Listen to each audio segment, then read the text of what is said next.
केंद्रीय मंत्री अनुराग ठाकुर ने रविवार को डोर टू डोर प्रचार में समाजवादी पार्टी के नारे नई सपा है पर तंज कसते हुए कहा कि ये वही सपा है जिससे जनता खफा है और 10 मार्च के बाद अखिलेश यादव कहेंगे कि ईवीएम बेवफा है। उन्होंने भाजपा में शामिल हुई अपर्णा यादव, अदिति सिंह और संयुक्ता भाटिया के साथ प्रचार करते हुए बयान दिया कि अखिलेश यादव हर रोज प्रेस कॉन्फ्रेंस तो करते हैं पर सपा के प्रत्याशियों की पहली सूची आने के बाद दूसरी सूची नहीं आई है क्योंकि इस लिस्ट में जेल वाले हैं या फिर बेल वाले। सपा गठबंधन वाले नजर नहीं आ रहे हैं। जनता सपा का राज भूली नहीं है, इसलिए प्रत्याशियों को छिप छिपाकर टिकट दिया जा रहा है। उन्होंने सपा द्वारा 300 यूनिट बिजली देने के वादे पर कहा कि वो जब सत्ता में थे तो जनता को निर्बाध बिजली नहीं दे पाए और आज फ्री बिजली देने की बात कर रहे हैं। जनता उनका विश्वास नहीं करेगी और 10 मार्च अपनी हार के बाद वह ईवीएम को दोष देते हुए नजर आएंगे। अनुराग ठाकुर के साथ डोर टू डोर कैंपेन में बड़ी संख्या में भाजपा कार्यकर्ता मौजूद रहे। मैं सवाल पूछना चाहता हूं अखिलेश जी से, आपकी सरकार के समय बिजली की तारें कपड़े सुखाने के काम आती थी। आपकी सरकार के समय एक महीने में 300 घंटा बिजली नहीं मिल पाती थी। आप 300 यूनिट मुफ्त में कहां से दोगे मेरे भाई? हमने 1.5 करोड़ लोगों को बिजली के कनेक्शन दिए, किसानों के बिजली के बिल आधे माफ किए। ये कांग्रेस, सपा, बसपा ये कोई नहीं कर पाई 70 साल में। ये डबल इंजन की सरकार मोदी जी, योगी जी की सरकार। अखिलेश यादव जी ने पुरानी पेंशन बहाली की बात की है। मोदी जी और योगी जी कहीं ना कहीं विफल होंगे क्या? मैं इतना ही कहूंगा, सपा गठबंधन की अगर आप सूची को देखें, ये सपा गठबंधन के उम्मीदवार नहीं, जनता की उम्मीदों पर वार करने वाले हैं। कोई जेल में है, कोई बेल पर है और इसका जवाब आज तक अखिलेश यादव जी नहीं दे पाए। मैं लखनऊ उत्तर प्रदेश के मीडिया के मित्रों से कहता हूं, अखिलेश जी कभी भी प्रेस कॉन्फ्रेंस करें, उनसे सवाल पूछें कि आखिरकार उनके उम्मीदवारों की नई सूची क्यों नहीं आ पाई, जिनमें जेल वाले बेल वाले हैं।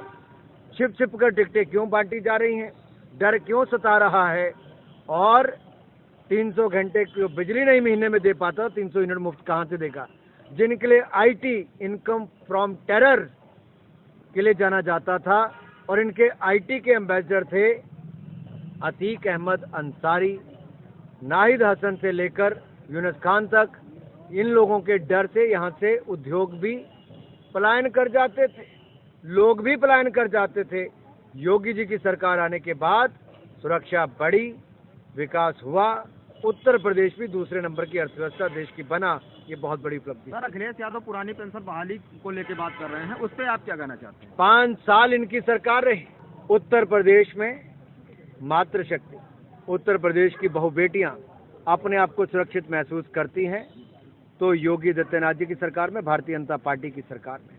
और मैं तो ये कहूंगा, ये 5 वर्षों में योगी जी ने जो किया, अपराधियों, दंगइयों, माफियों के खिलाफ कार्रवाई करने का काम, इससे महिला अपने आप को सुरक्षित महसूस करती है। इसीलिए हमारी बहनें सड़कों पर आई, आकर भारतीय जनता पार्टी के लिए कैंपेन किया।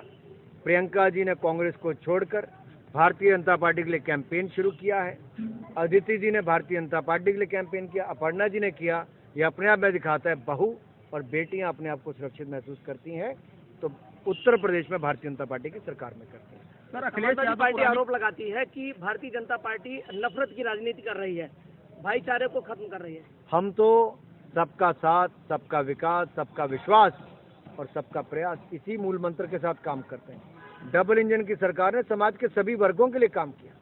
अगर हमने 40 लाख लोगों को पक्के मकान बनाकर दिए तो किसी ने नहीं पूछा हिंदू हो कि मुस्लिम हो, किसी और जाति के हो, धर्म के हो, कभी नहीं पूछा। 1.5 करोड़ लोगों को बिजली के कनेक्शन दिए, कभी नहीं पूछा किस जाति धर्म के हो। अगर शौचालय 3 करोड़ से ज्यादा बनाकर दिए, कभी नहीं पूछा किस जाति धर्म के हो। हमने तो सबके लिए किया है। 15 करोड़ लोगों को मुफ्त में राशन दिया, डबल दिया, तो नहीं पूछा कि किस धर्म, किस जाति के हो। हम तो सबका साथ, सबका विकास करने में विश्वास रखते हैं मेरे भाई। कोई काम नहीं किया उत्तर प्रदेश के, पूरे देश में 10% से 14% करने का काम किया तो भारतीय जनता पार्टी की सरकार ने, मोदी जी की सरकार ने किया है न्यू पेंशन स्कीम के।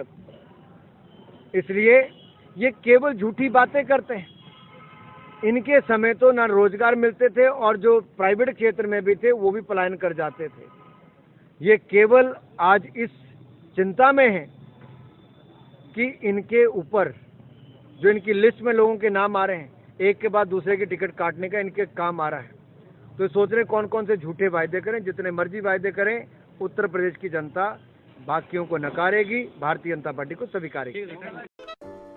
अगर आपको हमारा वीडियो पसंद आया हो तो इसे लाइक करें, सब्सक्राइब करें और साथ ही बेल आइकन दबाना ना भूलें।